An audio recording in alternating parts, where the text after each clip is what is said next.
everyone in their circle knew that Nora would do anything for Kelsey. She took a bullet for him, endured half an hour in freezing water to save his beloved, and even when pale with menstrual pain, she handled all his messes without batting an eye. Everyone said that Nora was madly in love with Kelsey and would never leave him, but in her 5th year as his secretary, Nora submitted her resignation. The HR personnel was stunned for a long moment, repeatedly confirming, "Nora, are you really resigning?" "Yes, I'll be leaving in a month." Nora signed the documents calmly and turned to leave, but instead of going home, she drove to the cemetery. The man on the tombstone had gentle features, bearing a 70% resemblance to Kelsey, though his expression was much softer. Nora reached out to gently touch the photo, her fingertips trembling slightly. Lester, Kelsey's older brother, and also, her true love. Hello, everyone, welcome to my channel.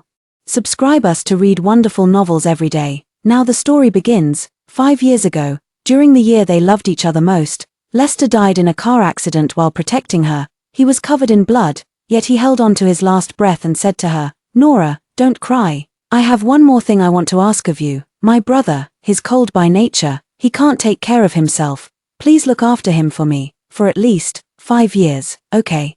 Nora knew that he didn't truly want her to take care of Kelsey, rather, he was afraid she wouldn't survive, so he used this method to bind her, hoping she would find a new reason to live within these 5 years. She listened to him and went to Kelsey's side, becoming his personal secretary, shielding him from all dangers and handling all troubles. But 5 years passed, and her mind remained unchanged. She was going to be with Lester. She looked down at the tombstone and whispered, "Lester, without you, this world is too lonely for me. Just wait for me a little longer. I'll be with you soon." Her phone suddenly vibrated, interrupting her thoughts. The caller ID showed Kelsey's brother, his voice frantic. "Nora, get to the racetrack now. Kelsey's gone crazy. She's risking her life for Renata's challenge." Nora's pupils shrank, and she immediately bolted out the door. Renata was Kelsey's unrequited love, pursued for 2 whole years. She said she wanted to test Kelsey's sincerity, demanding he complete 100 tasks before she'd agree to his pursuit.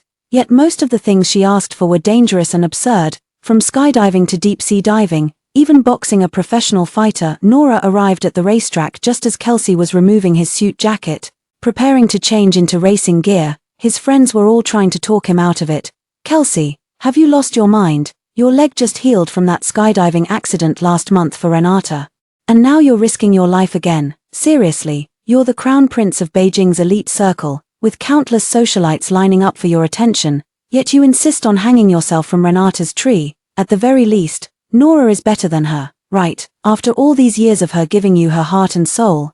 Can't you see that at all?" Kelsey's footsteps faltered slightly, a shadow of unreadable emotion flashing through his eyes. He raised his gaze, meeting Nora's pale face in the distance. "I don't like clingy ones." His voice was low, carrying a hint of casual cruelty, especially the kind that won't take no for an answer. Nora stood not far away, her heart clenching violently as if someone had grabbed and twisted it, yet she still walked over quickly, snatched the racing suit directly, and changed into it with practiced ease. Kelsey narrowed her eyes. "What are you doing?" Nora lowered her gaze, her long lashes casting shadows on her face. "You can't afford to get hurt. Let me go in your place." Seeing this, her brother immediately urged, "Kelsey, let Nora go. If something happens to you, how will you be with Renata?" Kelsey was about to speak when, out of the corner of his eye, he saw Nora swiftly pull open the car door and get inside. His pupils contracted slightly, and he instinctively reached out to stop her, only to grasp at empty air. "Nora," he barked, his voice carrying an undeniable tone of command, but she merely nodded slightly at him through the car window, her eyes as calm as if she were simply completing an ordinary task. With a roar of the engine, the race car shot out like an arrow from a bow. Kelsey stood rooted to the spot, a corner of his suit jacket lifted by the strong wind. His gaze followed the racing car speeding down the track, his eyes growing darker by the second. This woman, to protect him, would even throw away her own life. On the track, Nora's car skimmed past the barriers several times, the sparks from metal friction glaringly bright in the night.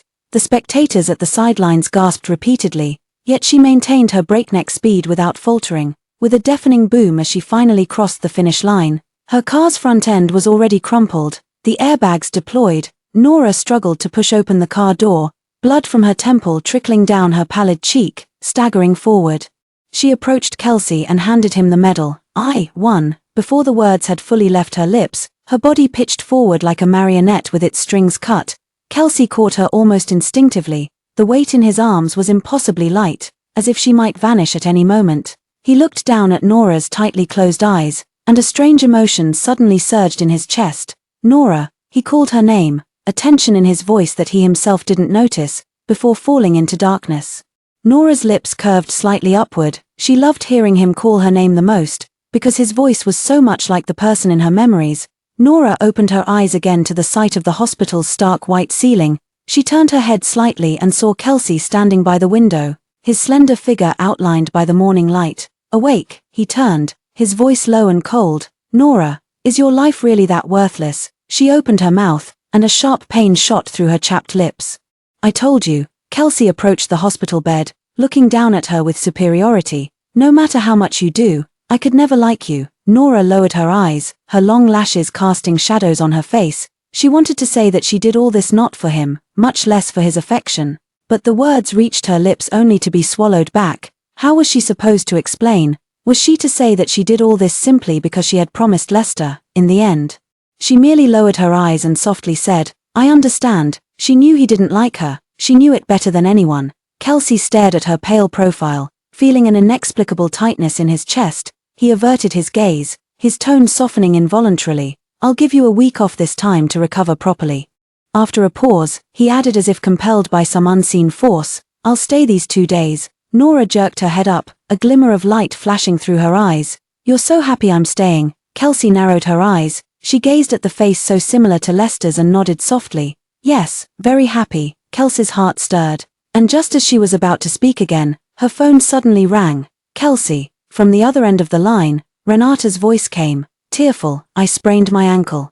It hurt so much. Kelsey subconsciously looked at Nora. She understood his hesitation almost instantly, a smile tugging at the corner of her lips. Go take care of her. I'm fine. Kelsey was silent for a moment, then finally picked up his coat. Call me if anything happens. With that, he left without looking back. The moment the ward door closed, Nora's smile completely vanished. She stared at the ceiling, her eyes aching, yet not a single tear fell. Before long, a commotion suddenly erupted outside the hospital. Nora heard the nurses gossiping in the hallway. Did you hear? Over in the VIP ward, Mr. Kelsey rented out the entire floor and transferred all medical equipment and doctors just for MS. Renata, my God, that's just too spoiling. Nora lay on the hospital bed, listening quietly, her face expressionless. Her wound needed dressing, but the nurse still hadn't come. After a long wait, she finally propped herself up, took the medicine from the bedside table, and carefully applied it to her wound. The medicine stung her wound with a fiery pain, and her hands trembled violently. Several times, she lost her grip, and the medicine bottle fell to the floor, scattering glass shards everywhere. She bent down to pick them up, but the movement aggravated her wound, causing her to fall heavily. Her knee hit a piece of glass, and blood immediately seeped out. The pain made her vision blur. But she gritted her teeth and remained silent. She slowly got back up and continued to medicate herself. In the following days, she occasionally passed by Renata's room. Through the half-open door, she could see Kelsey sitting by the bed, gently feeding Renata porridge, with a tenderness in his eyes he had never shown her. Nora stood outside the door, watching quietly for a moment. She thought, Kelsey must truly love Renata, so, if she could help them get together, Lester would be happy.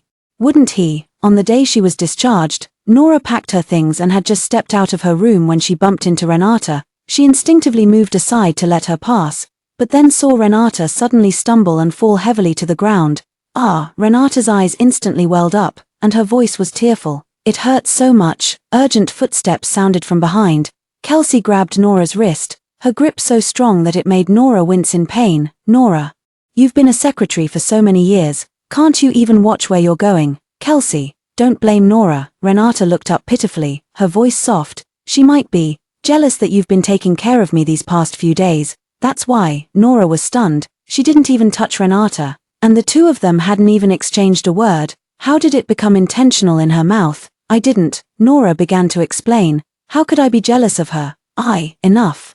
Kelsey sharply interrupted her, flinging her hand away. She was caught off guard, her waist hitting the doorknob hard. The freshly healed wound instantly tore open, and the pain made her vision go black. Kelsey loomed over her, his eyes sharp. I'm warning you one last time, stay away from Renata. He bent down and picked up Renata, his movements as gentle as if he were holding a precious treasure. As they left, Renata leaned on Kelsey's shoulder and gave Nora a triumphant smile. Nora slowly slid down the wall to the floor, her clothes already stained red with blood. She watched Kelsey's retreating figure, and suddenly felt a weariness she had never known before. Nora returned alone to her empty apartment. Moonlight streamed through the French windows, casting dappled shadows on the floor. She mechanically unwrapped the blood-soaked gauze and hastily tended to the wound on her waist. Then, she walked to the cabinet and retrieved an iron box from deep within a drawer. It was filled with things related to Lester, a movie ticket stub, a button, and several yellowed photographs. She gently traced the man's tender, smiling face in the photo, her fingertips trembling slightly. "Wait for me a little longer, Lester, I'll be with you soon." Her phone suddenly vibrated, the screen lighting up with a call from Kelsey. "Go buy some desserts that Renata likes and have them delivered to the Blue Bay Clubhouse." The call was abruptly cut off. Not even giving her a chance to say no. Outside the window, the rain poured down. Nora stood by the window for a moment, then silently picked up an umbrella and walked into the rain. She queued for nearly an hour outside the popular internet-famous shop, her whole body stiff with cold, before finally managing to buy the dessert that Renata had specifically requested. "My hair was still dripping when I arrived at the clubhouse." Renata took the dessert bag and looked Nora up and down, who was soaking wet. She suddenly chuckled. "I heard in the circle that Sister Nora is completely devoted to Kelsey. I didn't believe it before." She turned to Kelsey. "Now it seems the rumors weren't exaggerated at all." Kelsey sat deep in the sofa, her long legs crossed, the amber liquid in her crystal glass gently swirling. He lifted his gaze and swept it over Nora, his eyes dark and unreadable. Renata took the dessert, tasted a bite, and frowned. "This is too sweet. I don't want to eat it anymore." She looked up at Nora, her tone innocent. "Nora, could you please go buy one from another shop? I remember that one isn't so cloying." Nora was silent for 2 seconds, then nodded. "Okay." She turned and walked back into the rain. The second time she brought it back, Renata shook her head again. "This doesn't seem fresh enough." "The third time," she said, "the taste is off. Did you buy the wrong one?" The fourth time Nora was drenched to the bone, her fingertips pale from the cold, her breath visible in the freezing air. Renata finally stopped nitpicking and smiled contentedly. "Thank you, Sister Nora." She turned and nestled into Kelsey's arms, cooing, "Kelsey, I've thought of the 98th thing." "What is it?" Kelsey's voice was deep and gentle. "I want you to finish all the alcohol on this table." The air instantly solidified. Kelsey's brothers abruptly stood up, their chairs scraping dully across the carpet. "Renata, are you crazy? Kelsey is allergic to alcohol. Don't you know that?" "I know," Renata blinked innocently, "but I just want a man who loves me wholeheartedly. He's clearly allergic, but is willing to drink for me. Doesn't that prove he loves me very much?" Someone couldn't help but bang on the table. "Last time Kelsey fought a professional boxer for you and broke 2 ribs. The time before that, he almost broke his leg skydiving for you. Isn't that enough proof? How long are you going to keep this up? Are you only satisfied when you've pushed Kelsey to the point of not loving you anymore?" Renata's eyes instantly welled up with tears. She clutched Kelsey's sleeve pitifully. "Kelsey, I didn't mean that. I'll drink it." Kelsey had already picked up the glass, as his Adam's apple bobbed. The amber liquid was drained in one gulp. His pale skin immediately flushed an unnatural crimson, and his breathing grew heavy. "Kelsey," the crowd gasped. Just as he reached for a second glass, a slender figure suddenly blocked his path. Nora snatched the glass, her knuckles white from the force of her grip. "Move." Kelsey's voice was hoarse. "You're allergic to alcohol. If you die, you can't love her anymore. Is that what you want?" After speaking, she turned to Renata again. "1 glass is enough to prove his sincerity. If he keeps drinking, the allergic reaction will kill him. So, I'll drink the rest." Renata seemed convinced by her words, and pouted. "Fine, if you want to drink, you drink." Nora pulled an allergy pill from her coat pocket and, without allowing for refusal, pressed it into Kelsey's hand. Then she directly picked up the wine bottle and tilted her head back, chugging it down. The strong liquor burned her throat like fire. She fought back the nausea, drinking bottle after bottle. The entire private room fell silent, save for the sound of liquid being swallowed. Kelsey clutched the medicine strip, his knuckles white. He looked at Nora's pale profile, and a sudden ache tightened in his chest. All these years, this woman had always been like this, silently standing in front of him, taking all the blows for him. He had thought himself completely indifferent to her efforts, but at this moment, seeing her pale face, His throat felt as if something was lodged in it. He irritably loosened his tie, trying to ignore the strange emotion in his heart, telling himself over and over again, he loved Renata, not Nora, and it could never be Nora. By the time the party broke up, Nora's face was ashen. She steadied herself against the wall, her fingertips digging deep into her palms, barely managing to stay upright. Kelsey stood at the bar paying the bill, but his gaze involuntarily followed her tottering figure. It wasn't until the waiter reminded him for the third time that he snapped back to reality and signed the check. He turned to get the car, letting Nora take Renata out first. Nora nodded, supporting a tipsy Renata as they walked out. Who would have thought that as they passed the artificial lake, Renata deliberately slipped, falling headfirst into the lake. Ah! Screams erupted, and Kelsey rushed over at the sound, just in time to see Renata fall into the water. His eyes turned cold as he grabbed Nora's wrist. Nora, have you lost your mind? Daring to push her, Nora stumbled as he yanked her, her soaked skirt clinging to her legs, chilling her to the bone. She looked up into his furious eyes and gently shook her head. I didn't, I saw it with my own eyes, and you still dare to lie. Kelsey tightened his grip, watching her brows furrow slightly in pain, yet feeling no mercy. Since you enjoy harming others so much, then experience it yourself. Before he finished speaking, he unhesitatingly pushed her into the lake. Plop! The icy lake water instantly submerged Nora. Already chilled from her period, she curled up in pain as her vision blurred with waves of darkness. Kelsey watched coldly and ordered the bodyguard, keep an eye on her, don't let her come up. The lake water was bone-chilling. Nora's consciousness gradually blurred. The last thing she saw was Kelsey's figure walking away, carrying Renata in her arms. When she woke again, Nora found herself lying on the guest bed in Nelson's house. Kelsey sat by the bedside, a lit cigarette between her slender fingers, her deep eyes swirling with emotions Nora couldn't decipher. You're on your period. Why didn't you say so earlier? Nora forced a weak smile. Even if I had, would you have let me go down? The air instantly froze. Kelsey crushed the cigarette between her fingers, tobacco flakes scattering like falling snow. He stood up, looking down at her from his superior position. Why do you keep hurting Renata over and over again? I didn't, Nora said softly. She jumped down on purpose. Nora, Kelsey snapped sharply. Renata isn't that kind of person. Nora stopped defending herself and just looked at him quietly. She knew he would never believe her. Kelsey took a deep breath, pulled a gilded document from his suit pocket, and tossed it onto the bed. Redeem yourself. Renata's birthday banquet is coming up. You'll handle the preparations. Her preferences and taboos are all listed there. Don't make a single mistake. Nora opened the file, her fingertips trembling slightly. Those meticulously recorded preferences reminded her that someone had once cared enough to remember every detail about her too. Lester could always accurately recall her preferred coffee temperature and remembered the color of every dress she owned, noticing her distraction. Kelsey frowned. Are you even listening? She responded softly. You really love her. She slowly got out of bed, preparing to get up and make arrangements, but as she was putting on her coat, her phone accidentally slipped out of her pocket. The moment the screen lit up, Kelsey's pupils suddenly constricted. The lock screen shows Nora being gently embraced by a man who bears a striking resemblance to him. The man looked at her as if she were the most precious treasure in the world. Kelsey bent down to pick up her phone, her well-defined knuckles gripping the device tightly. How do you have a picture of me from when I was young? Nora snatched her phone back, her voice a little strained. You saw wrong, impossible, Kelsey said sharply, her eyes piercing. That uniform is from my high school days. Even the tie clip is identical. The face in the photo was somewhat blurred, but the outline bore a striking resemblance to his younger self. But the teenage him clearly didn't know Nora. An absurd thought flashed through his mind. Kelsey released her wrist, looking at her strangely. You like me that much? You even cut out my childhood photo and then deliberately photoshopped yourself next to it. Nora opened her mouth, but didn't know what to say. Should she tell him that the person in the photo wasn't him at all, but Lester, who had already left forever? Seeing her silence, Kelsey's eyes grew colder. I told you.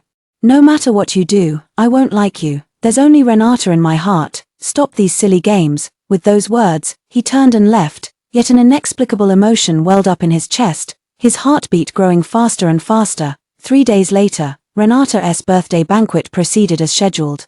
Nora had prepared a lavish and exquisite party, every detail tailored to Renata's preferences. At the banquet, Kelsey doted on Renata in every possible way, personally cutting cake and pouring wine for her, his gaze so tender it could melt. The guests whispered among themselves, Nora would give her life for Mr. Kelsey, yet his eyes only have Renata. If I liked someone this long without reciprocation, I'd have given up ages ago. What's she even holding on for? Nora stood in the corner, listening quietly, her face expressionless. Just then, Kelsey walked over and unexpectedly offered a rare compliment. The banquet is well organized. What would you like? Nora was about to speak when suddenly a scream pierced the air. Ah, it's so itchy. Renata scratched at her neck, her face deathly pale. Kelsey, I can't breathe. She staggered backward, knocking over the champagne tower.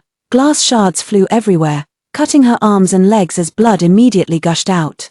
Kelsey turned pale and rushed over, scooping up Renata before hurrying to the hospital. Nora followed close behind. In the hospital, the doctor's expression turned grave after the examination. MS. Renata has a coagulation disorder. The wound won't stop bleeding, and she needs a blood transfusion. Kelsey was about to speak when Nora rolled up her sleeve. Take mine. Kelsey paused, looking at her with a complicated expression. During the blood draw, Nora grew increasingly pale, her vision darkening in waves until she finally fainted. When she woke again, she found herself tied to the edge of the pool, her feet shackled with heavy stones. Kelsey stood before her, eyes icy. Nora, was my previous punishment too lenient, making you treat my words as empty air? I've already discovered that Renata had an allergic reaction and fell after eating cake containing almonds. Didn't I clearly tell you she's allergic to almonds, yet you deliberately added them to the cake?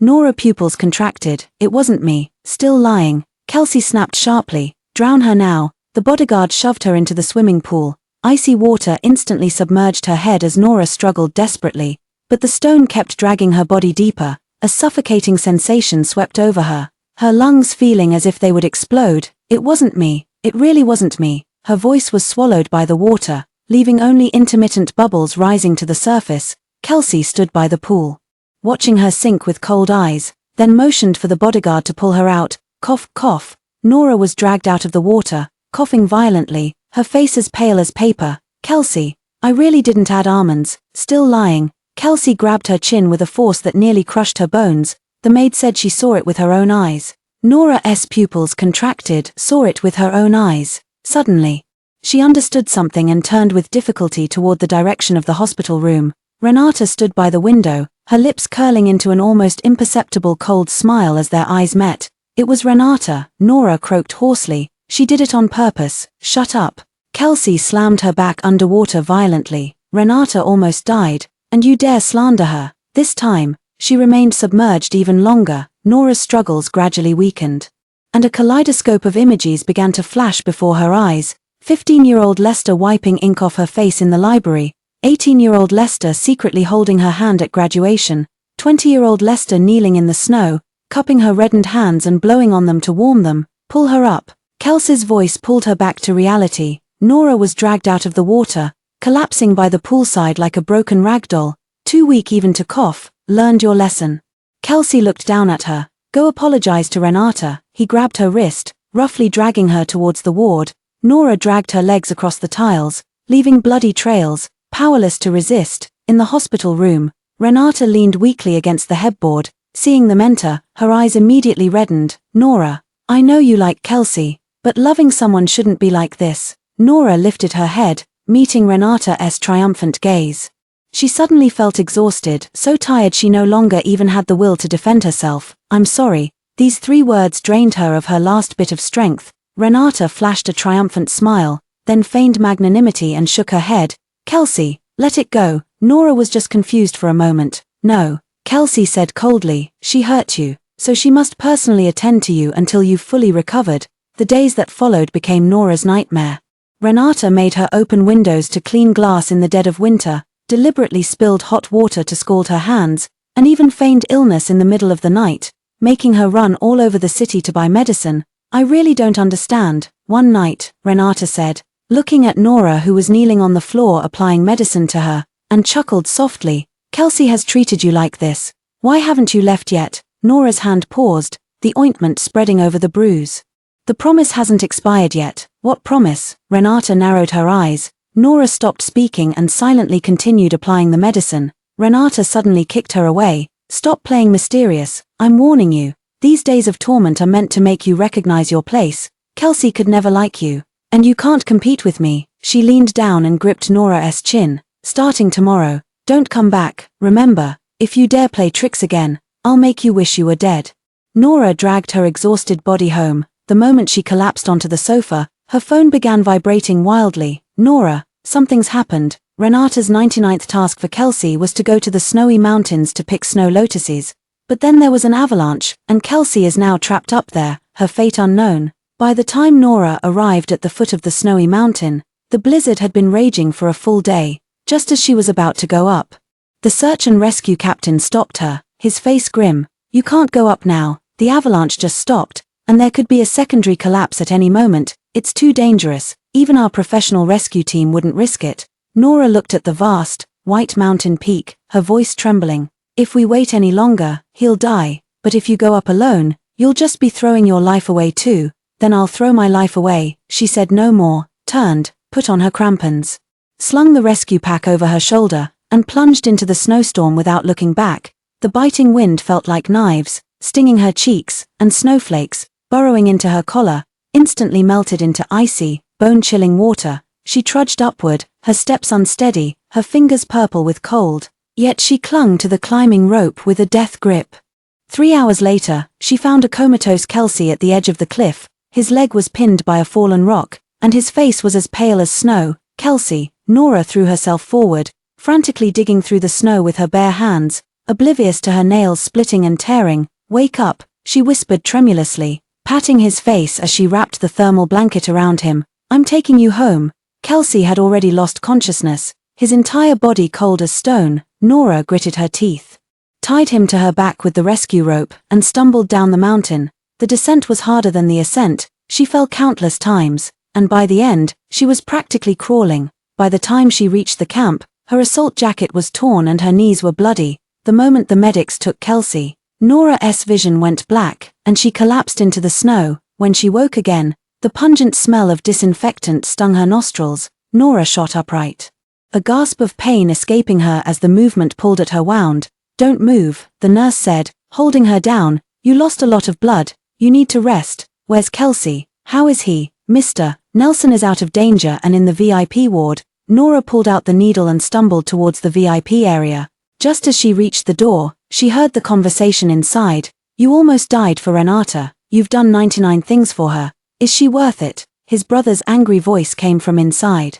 "Look at this video. If Nora hadn't carried you down the mountain at the risk of her life, you'd be long gone by now." After a moment of silence, the sound of the surveillance video began to play. On the screen, Nora, covered in blood, struggled through the snow with the unconscious Kelsey on her back. She fell and got back up, her knees scraped raw and bloody, but she always tightly protected the person on her back. In the last stretch, she collapsed from exhaustion, but still cushioned Kelsey with her body, preventing any impact. "All these years, she's taken bullets for you, drunk herself poisoned for you, soaked in ice water until she lost her fertility. Do you truly feel nothing at all?" Another long silence ensued. "No," Kelsey's voice was cold and clear. "Even if she died 1,000 times for me, I wouldn't fall for her." Bang! Nora accidentally kicked over a nearby flower pot. The hospital room door was yanked open. The moment their eyes met, Kelsey's pupils constricted, but she had already turned to leave, her silhouette as thin as paper. "Kelsey, go explain."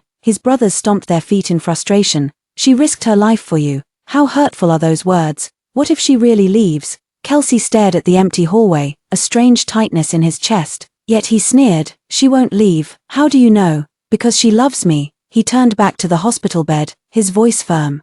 "She loves me to the point of having no self-respect, no bottom line. Even if I drag her through the mud, she'll crawl back." His brothers exchanged glances, finally sighing. Yes, everyone knew Nora was madly in love with Kelsey. How could she bear to leave, being like that? The day Nora was discharged from the hospital, her phone vibrated. It was a message from Kelsey. "Tonight at 8 p.m, night banquet auction. Be there on time." She stared at the screen for a long time, finally replying with one word, "Okay." The auction house was resplendent. Nora stood quietly in a corner, dressed in a simple white shirt and black trousers. Her leg injury hadn't fully healed, and standing for too long would cause a dull ache, but she always kept her back straight, like a tree unwilling to fall in a snowstorm. Until, "Kelsey, I've thought of the 100th thing," Renata said, her voice soft and sweet, as she linked arms with Kelsey. "I want you to auction her off."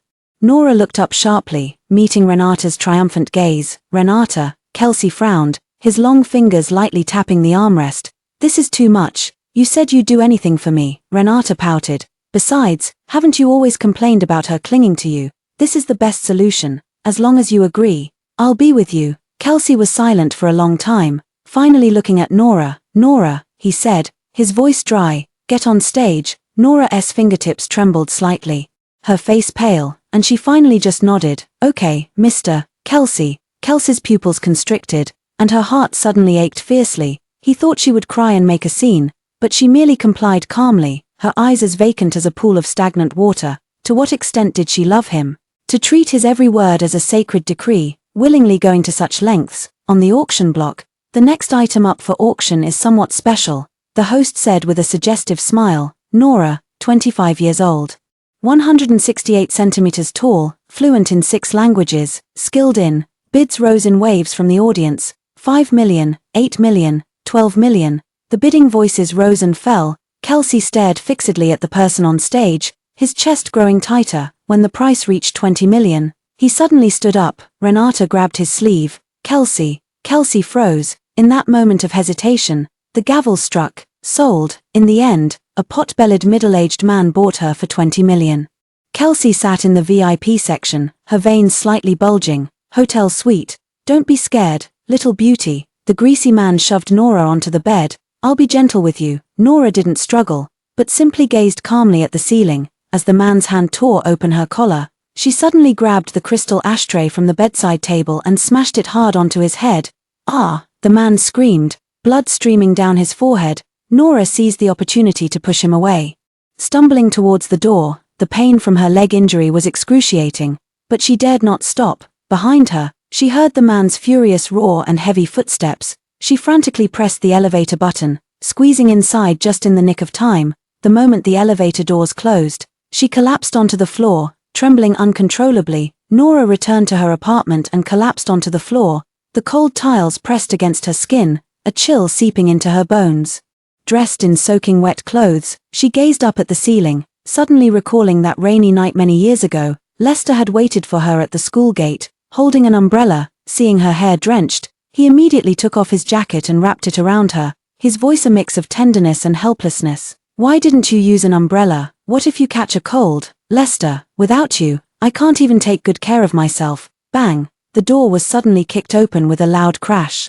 Kelsey stood at the door, his face grim, his eyes seething with anger. Why did you leave without telling me? Do you know how long I've been looking for you? Nora slowly raised her head, her eyes vacant. Mr. Kelsey, what do you want with me? Kelsey was taken aback.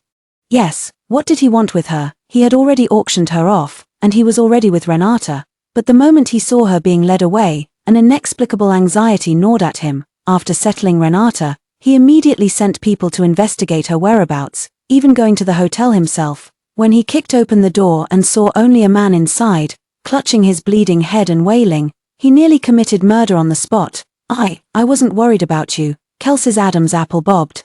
It's just that you are, after all, my person. I won't let anything happen to you. If something happened to you, where would I put my face? Nora tugged at the corner of her mouth, saying nothing. Kelsey took a deep breath, suppressing the irritation in his heart. Renata and I are together. I'm holding a party tomorrow to celebrate, so make sure you're there. Seeing her not answer, he frowned. Did you hear me? I can't make it. Nora looked out the window. Tomorrow's the last day.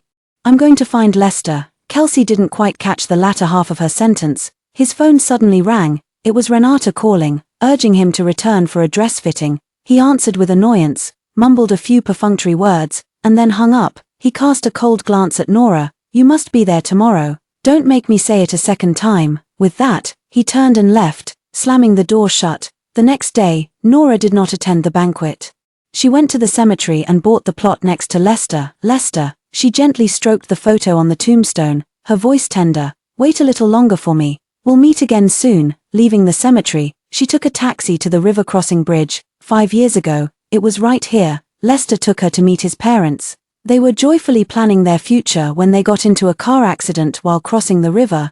The car plunged into the river, and Lester used all his strength to push her ashore, but he himself succumbed to exhaustion and died. Nora, live. These were the last words he left her. Nora stood by the bridge, the river breeze brushing through her long hair. Her phone vibrated, a message from Kelsey. "The banquet has started. Why aren't you here yet?" After a long silence, she slowly replied, "I'm not coming. I'm going to find the one I love." Her lock screen wallpaper was a photo of her and Lester, where he was bending down to kiss the top of her head, his eyes so tender they could melt. "Lester, this time it's my turn to find you." The phone slipped from her fingers and plunged into the river. Nora spread her arms, like a bird finally freed from its cage, and leaped. The moment the river swallowed her, she seemed to see Lester standing in the light, reaching out to her. "Nora, I've been waiting for you for a long time." The moment the river swallowed Nora, a biting cold surged from all directions. The current enveloped her body, like countless hands dragging her towards the abyss. Her consciousness gradually blurred, and fragmented images appeared before her eyes. 15-year-old Lester wiping ink from her face in the library, his fingertips warm and dry. At the graduation ceremony when they were 18, he secretly held her hand, his palm damp with fine beads of sweat. That winter, when he was 20, he knelt in the snow, cupping her frost-bitten hands and breathing on them, the white mist blurring his gentle eyes.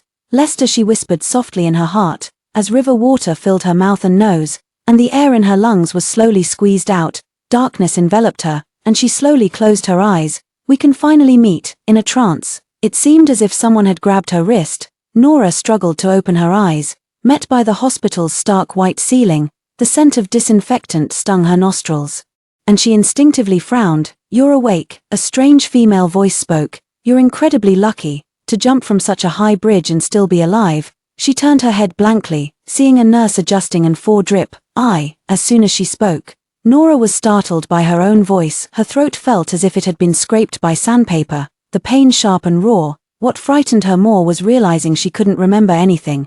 Who was she? Why was she here? "Don't rush to speak," the nurse said, pressing a reassuring hand on her shoulder after taking in her pale, panicked expression. "Your memory loss is temporary, caused by oxygen deprivation to the brain. The doctor says it's normal. The good news is, there's no serious physical harm. You'll be discharged after a few days of rest." Amnesia. Nora was helped by the nurse to lie down again. She stared blankly at the ceiling, trying hard to recall, but only fragments of images came to mind. The silhouette of an embrace in the snow, trembling fingers before a tombstone, and a pair of eyes so cold they could break one's heart. She didn't know whose eyes they were, but every time she remembered them, a sharp pain would spread through her chest. "By the way," the nurse turned back at the door, "the passerby who brought you here said you kept calling out Lester while unconscious. Is that someone you know?" Lester. The name acted like a key, instantly unlocking the floodgates of her memory.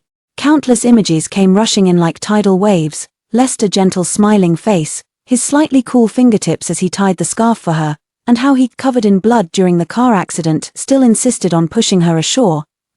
A sharp headache made her curl up, tears streaming uncontrollably. "Doctor, get the doctor now." The nurse immediately rushed out. Nora clutched the sheets desperately, her nails digging into her palms. The memories came and went quickly, leaving behind only a vague outline in the end. She only remembered there was someone very important named Lester, but couldn't recall his face or what had happened between them. The doctor arrived soon after, carefully asking Nora about what had happened since she woke up, jotting something down in the medical chart in her hand. "It's nothing, just your body being too weak that caused such a strong reaction." The doctor sighed, then added, "Your top priority now is to recover your health. Don't push yourself too hard about the memories." Nora nodded blankly, cold sweat still beading at her temples, her face nearly as pale as the hospital sheets. The door closed, leaving her alone in the hospital room. She followed the doctor's orders meticulously, barely leaving her room, and thus recovered quickly. Only those memories remained persistently hazy, like viewing flowers through mist. "There's no need to worry too much. Perhaps one day they'll suddenly come back to you," they said. The doctor adjusted his glasses, comforting Nora while sighing inwardly. This pale-faced woman before him had not received a single visitor during her entire hospital stay. At this thought, she couldn't help but sigh again, pulling out a few more bills to hand to her. "You can pay me back later." The doctor waved his hand and lowered his head, no longer looking at her. Nora stood before the train station ticket window, hesitating for a moment. "One ticket to City N," she said. City N. The name of that place gave her an inexplicable sense of comfort when it left her lips. She didn't know why she needed to go there, only that a voice inside told her to leave this place. The ticket clerk handed her the ticket. She thanked them and turned toward the platform. The platform was bustling with people, yet she felt profoundly alone. She lowered her gaze to the ID card in her hand. The woman in the photo had gentle eyes and brows, and a faint smile played on her lips. Nora, she whispered, trying to find a sense of familiarity in those 3 words. But the only answer she received was the howling wind rushing past. Meanwhile, across town, Kelsey stood before a floor-to-ceiling window, his whiskey glass already empty. "Kelsey," Renata said. Her voice syrupy sweet, as she embraced him from behind. "Don't wait any longer, she's not coming." The crystal glass in his hand groaned under the pressure. Ever since the banquet, he had been waiting for Nora to appear. The woman who never defied his orders had not only truly been absent this time, but hadn't shown up for days. The phone screen was still lit, displaying Nora's last message. "I'm not coming, I'm going to find the one I love." He kept chewing over those words, his chest heavy as if weighed down by a stone. The one she loves, who else could it be but him? Or was this just another one of Nora's new games of playing hard to get? Kelsey, Renata, annoyed by his distraction, stood on tiptoe to kiss him, but he turned his head away. "I'm going out for a smoke." He put down his glass and walked towards the balcony without looking back. The night breeze was cool. Kelsey lit a cigarette, but merely held it between his fingers, letting it burn down. Amidst the swirling smoke, he remembered Nora's eyes on the day she fell into the lake, so calm, so unnervingly calm. At the time, he thought she was acting again, but looking back now, that despair didn't seem feigned. His phone vibrated, a message from his assistant. "Mr. Kelsey, we've checked all hotels. None have MS, Nora's registration records." Kelsey frowned and replied, "Keep looking. Who are you texting?" Renata appeared behind him at some point, reaching for his phone. He instinctively locked the screen, a movement that startled both of them. "Sorry, Renata," he explained stiffly, "it's company confidential." Renata forced a smile, a shadow flickering in her eyes. "Kelsey, you've done the last thing. I've already agreed to be with you. Aren't you happy?" "No." He stubbed out his cigarette. "Why wouldn't I be happy?" The words came out flat, creating an awkward tension between them. Just then, the phone screen lit up again, whatever was said on the other end. Renata saw Kelsey's expression change instantly, even ignoring what she just said as she strode away. When Kelsey arrived at the police station and saw the familiar phone, his heart sank. This was Nora's. He recognized the scratch on its body. It had fallen out of her pocket and broken last year when she shielded him from a thrown bottle. "Where was this found?" he asked, his voice hoarse. "The riverside," the officer said, pointing at the map, "matches these coordinates. We pulled up the surveillance footage, and it clearly shows a woman jumping from the bridge, but our search downstream hasn't found anything yet." Kelsey clutched the phone with white-knuckled intensity. Suddenly he remembered Nora's final message. Had that not been playing hard to get, but rather, a farewell? "Kelsey." Renata hurried over, her expression faltering momentarily when she saw the phone in his hand, but quickly composing herself. "What did the police say?" After a long silence, he spoke with difficulty. "She might have." "No, she wouldn't," Renata said softly, holding his hand. "MS. Nora is such a strong person. How could she do something foolish? Maybe she just lost her phone and is out somewhere clearing her head."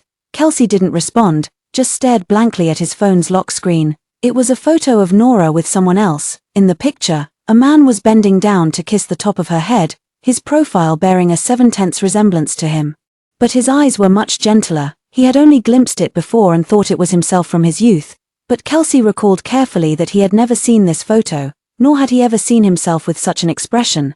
"This is," he frowned. Renata glanced at it and immediately said, "It must be P. She likes you so much. Maybe she used your photos to create a composite." Kelsey didn't respond, simply put his phone in his pocket, and turned to walk towards the door. "I'm going to check by the river. I'll go with you." Renata quickly followed, a hint of grievance in her voice. "But there's an auction tomorrow night." "Enough," he suddenly interrupted her sharply. "Nora's life hangs in the balance right now. Is that all you care about?" Renata was startled by his shout, then her eyes welled up. "That's not what I meant, Kelsey. I'm just worried about you." Kelsey took a deep breath, suppressing the irritation in his heart. "Sorry, I'm not in a good mood. You go back first. Let me be alone for a bit." Watching Renata leave, he drove alone to the riverside. The setting sun cast blood-red ripples across the river. He stood at the spot where Nora might have fallen, his chest aching with suffocating pain. For 7 days, he kept recalling everything Nora had done for him, taking bullets for him, drinking poisoned wine in his stead, soaking in icy water until she lost her fertility, and in the end, nearly dying on a snow-capped mountain to save him. He had once taken all these sacrifices for granted, but now, with the one who always silently protected him gone, he suddenly realized a gaping void in his heart. "Nora," he whispered to the river, but only the wind answered, "Mr. Kelsey, we found it, Ms." Nora had a medical record at Ranher Hospital. Kelsey immediately got in the car and sped away. In the rearview mirror, the setting sun dyed the river blood red, much like the unshed tears in Nora's eyes the last time she looked at him.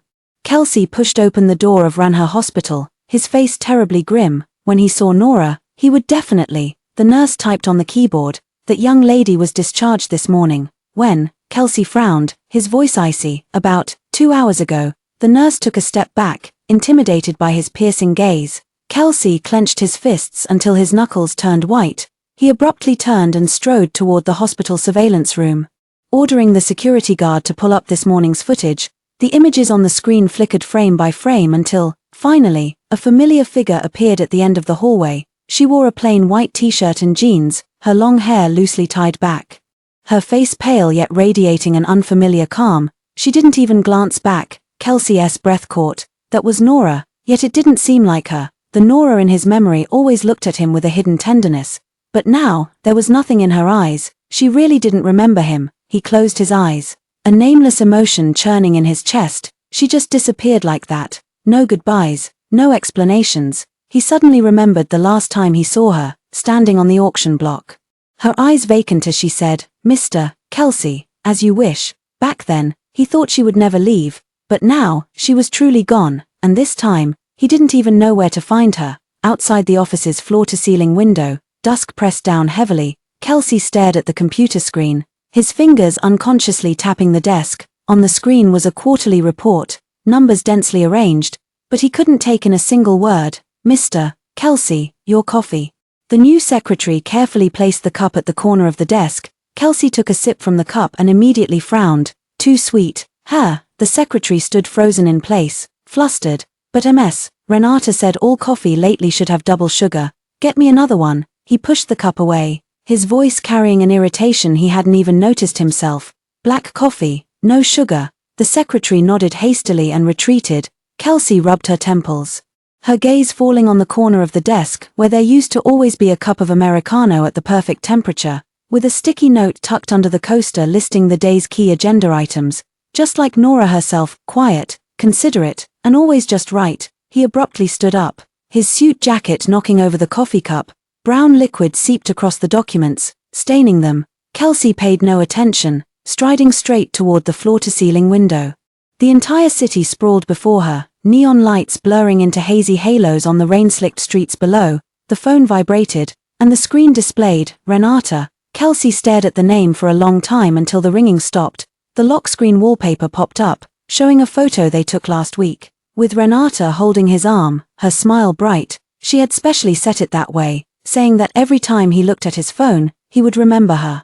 But why did he always feel like something was missing from the photo? "Mr. Kelsey, your coffee." The secretary knocked on the door again, trembling with fear. Kelsey took the cup, the bitter liquid sliding down his throat. This was the right taste. The familiar taste spread through his mouth, and he suddenly remembered it seemed to be 5 years ago, Nora's second month as his secretary, that he had started getting used to drinking black coffee. "Kelsey." The office door was flung open, and Renata strode in on high heels, her strong perfume trailing behind her. "Why aren't you answering my calls?" Kelsey snapped out of his thoughts.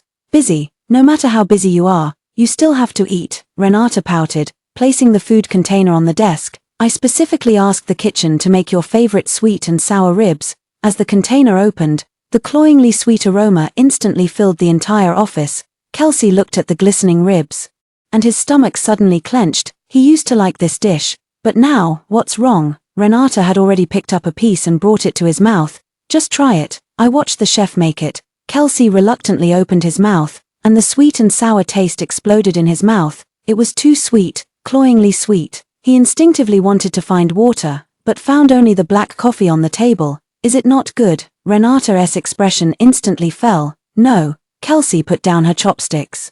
"It's just, my tastes have changed recently." "Changed?" Renata's voice suddenly rose, the words igniting the accumulated dissatisfaction in her heart. "Last week you said you didn't like the tie I bought. The day before yesterday you said the home decor was too flashy, and now even your taste in food has changed." As she spoke, Renata's eyes quickly reddened, her words carrying a hint of accusation.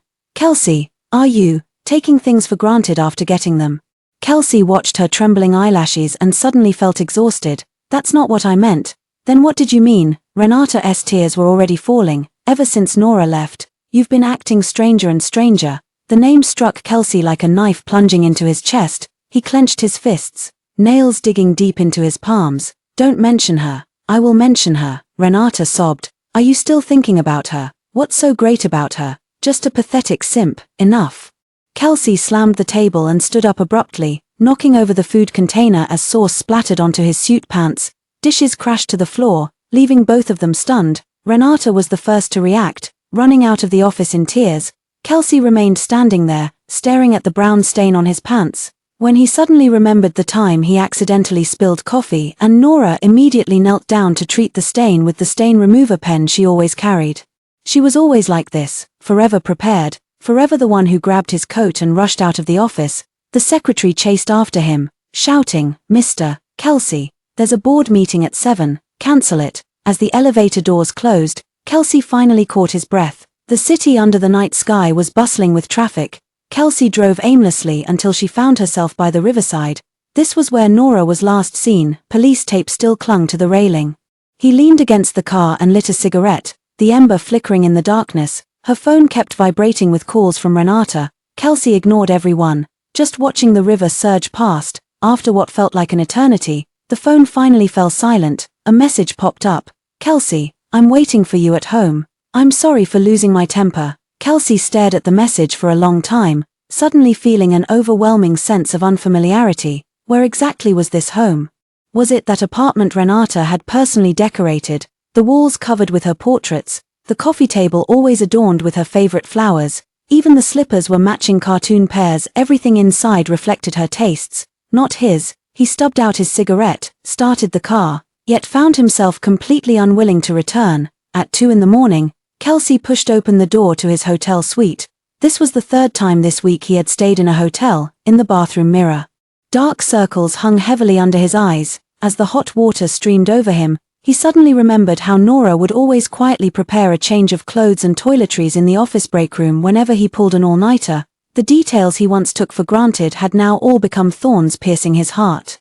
The phone by the bedside lit up again. Kelsey turned it off directly and collapsed onto the bed, staring at the ceiling. Outside the window, the city lights still shone brightly, yet he felt an unprecedented loneliness. Early the next morning, Kelsey was startled awake by knocking at the door. Opening the door, Renata stood outside, her eyes swollen like peaches. "I was worried sick." She threw herself into his arms. "Promise me you won't do this again. I swear I'll never mention her anymore." Kelsey stood rigidly, not returning the embrace. Renata's perfume made his head ache, a thought that startled even himself. Hadn't he once loved this scent most of all? "I have to go to the office." He gently pushed her away. "Are you coming home for dinner tonight? I'll have the chef prepare. I have a work engagement." "Sorry," Kelsey interrupted her, the coldness in his voice even surprising himself. The moment the elevator doors closed, he saw Renata standing still, tears falling again, strangely. This time there wasn't a ripple in his heart. As the car drove towards the company, it passed a coffee shop, and Kelsey, as if by some impulse, pulled over. The girl behind the counter smiled and asked, "What can I get for you?" "Sir, Americano, with 1/3 milk, no sugar, right?" The girl skillfully operated the machine. MS. Nora used to order it like that all the time. Kelsey flinched. "You know her, MS. Nora, she used to come here all the time." The girl handed him the coffee. Kelsey took the coffee. The warmth of the cup was exactly as he remembered. He stood at the shop entrance, watching the hurried pedestrians on the street, and suddenly realized a terrible truth. Nora had already permeated every corner of this city. The traces she left in his life were far deeper than he had imagined, and only now did he understand that some habits, once formed, could never be broken. Kelsey stood in Nora's old apartment, fine dust motes dancing in the air, hospitals, train stations.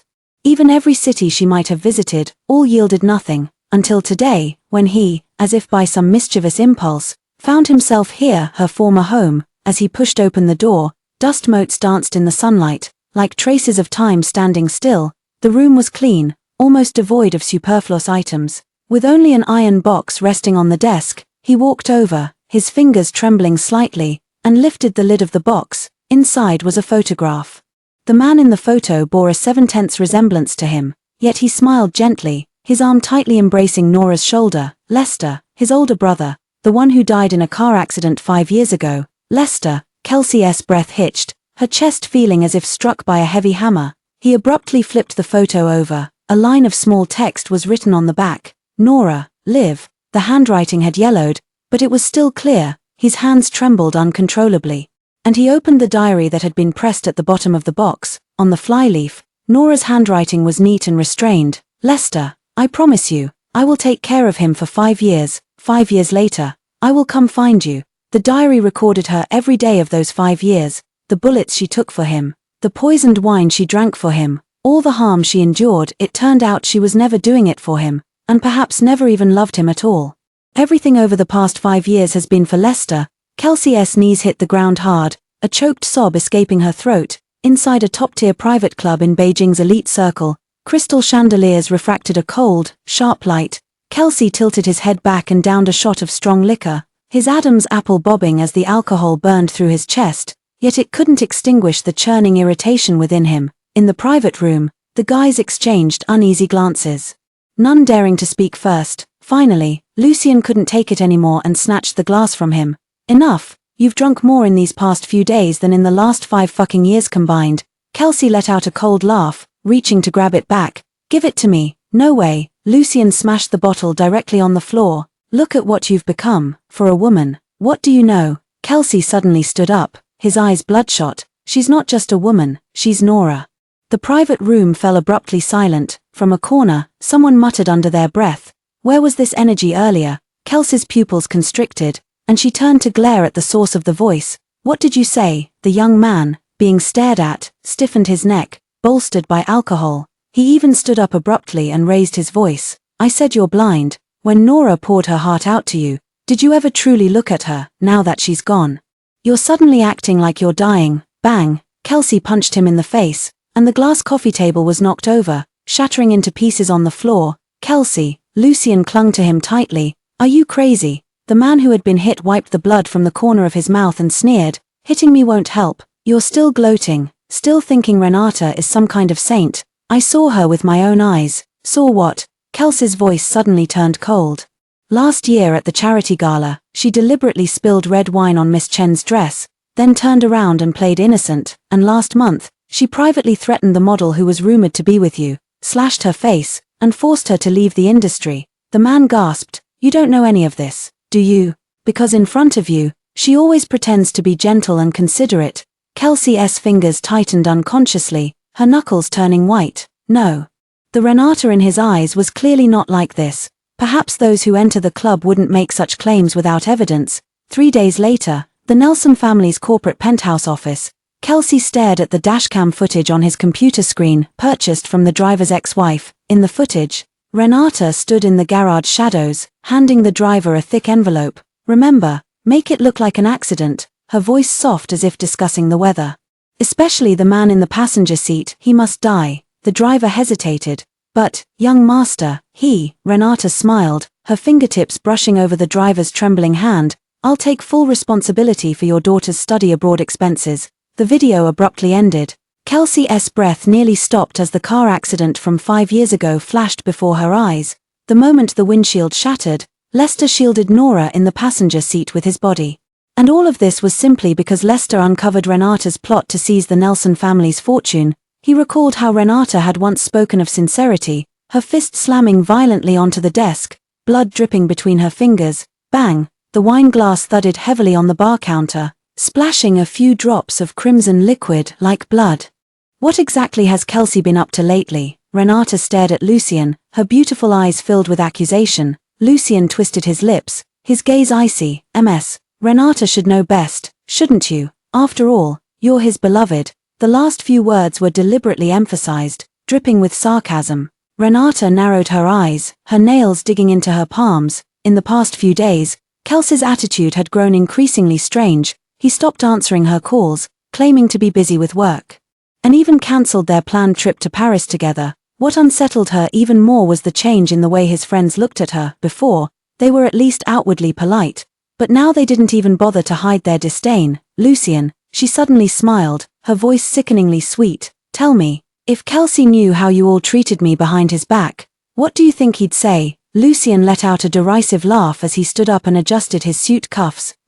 Renata, I advise you to know when to stop. He leaned down and whispered in her ear. Did you really think no one knew about your little games? Renata's face abruptly changed color. You'd better watch yourself. Renata. Lucien had no intention of continuing this war of words with Renata, and with that final remark, he walked away. Renata returned to the villa to find it, unsurprisingly, plunged in darkness. She picked up the flower stems on the living room table.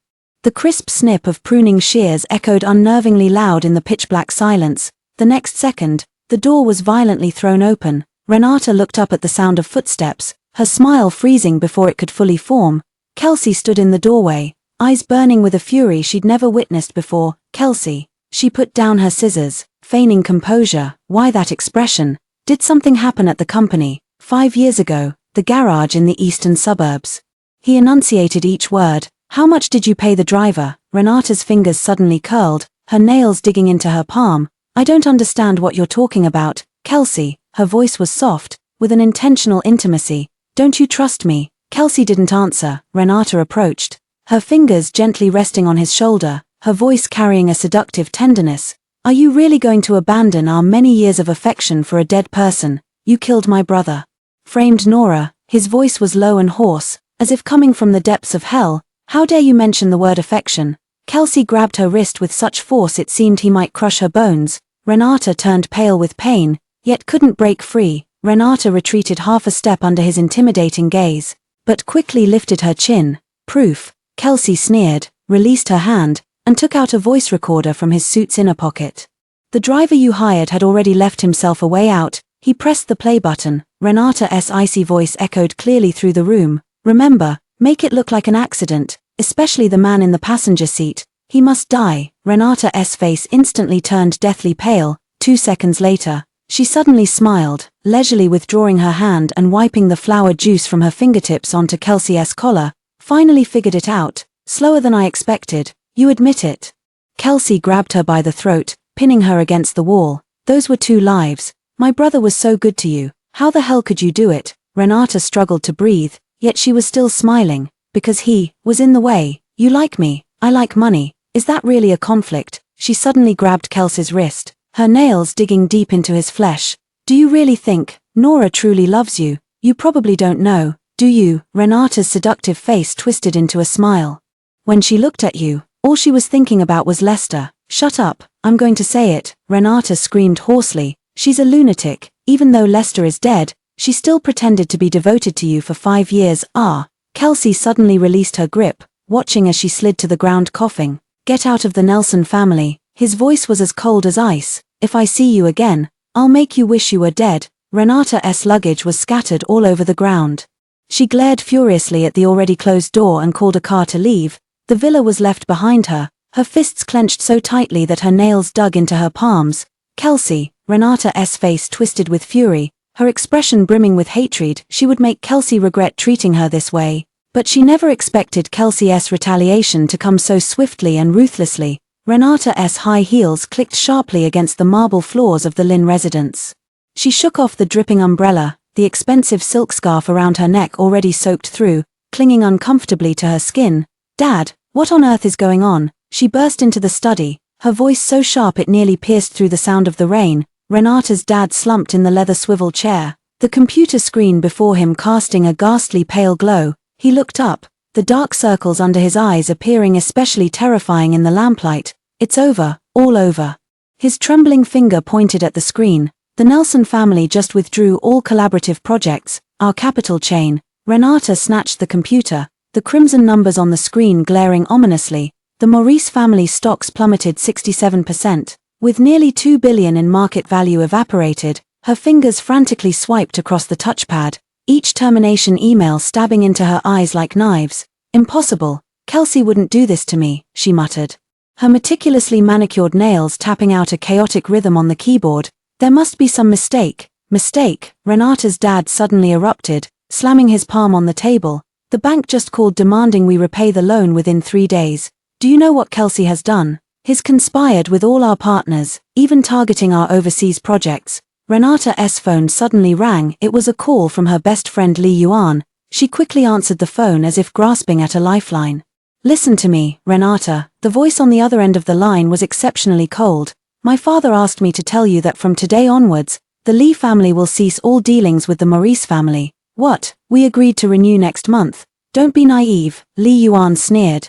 "Kelsey has already put out the word that anyone who dares to help the Maurice family is an enemy of the Nelson family. You're on your own." The busy signal after the call hung up was like a slap, sending Renata stumbling backward. She frantically scrolled through her contacts, dialing one socialite after another who had once fawned over her, only to receive the same rejection.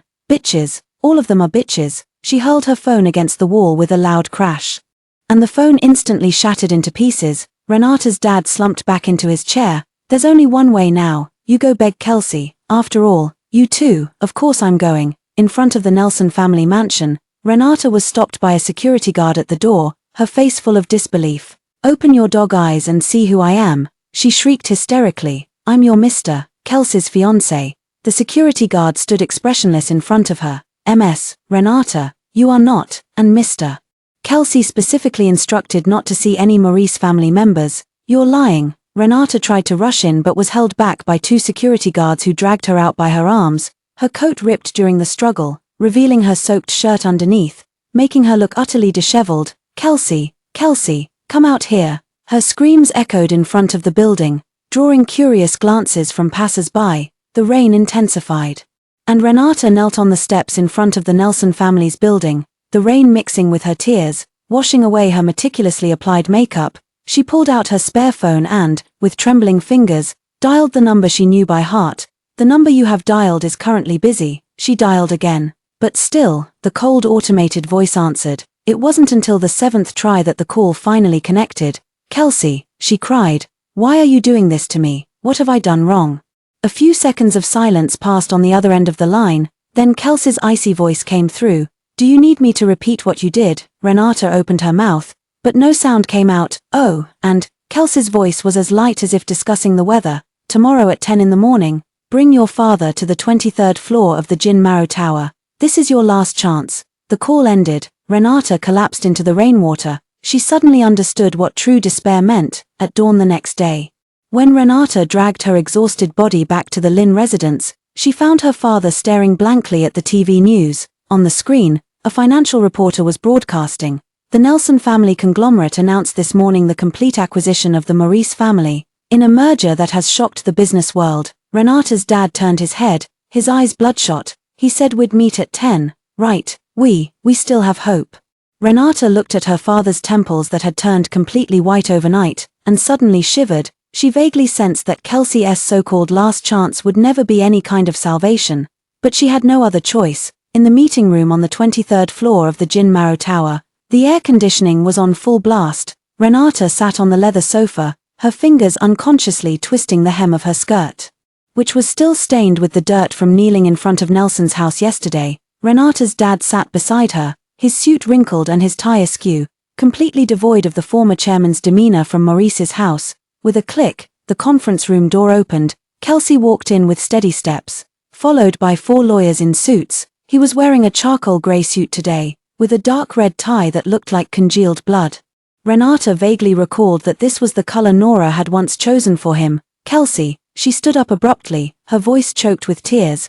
Kelsey didn't even glance at her, walking straight to the other end of the conference table and sitting down. The lawyers immediately lined up behind him, forming a human wall. "Chairman," he said, his voice eerily calm as he opened the file in front of him. "As of 9 a.m. today, Maurice's family is 2.37 billion in debt, with 1.2 billion in frozen assets. And their stock price has fallen to an all-time low." Renata's dad's Adam's apple bobbed up and down. "Mr. Kelsey, considering the many years of friendship between our two families." "Friendship?" Kelsey chuckled softly, pulling a photo from the folder and pushing it across. "The friendship between your daughter and my brother." The photo showed the scene of the car accident 5 years ago. Lester was pinned under the deformed car door, blood gushing from his forehead, staining his pristine white shirt crimson, and in the passenger seat, Nora's unconscious profile was faintly visible, Renata's fingernails dug deep into her palms. She couldn't believe it. She lunged at the table. This is a setup. Kelsey, let me explain. Explain what? Kelsey finally looked at her, her eyes as cold as Arctic ice. Explain how you bribed the driver to cause the accident, or explain how you framed Nora again and again. I still like the way you looked that day.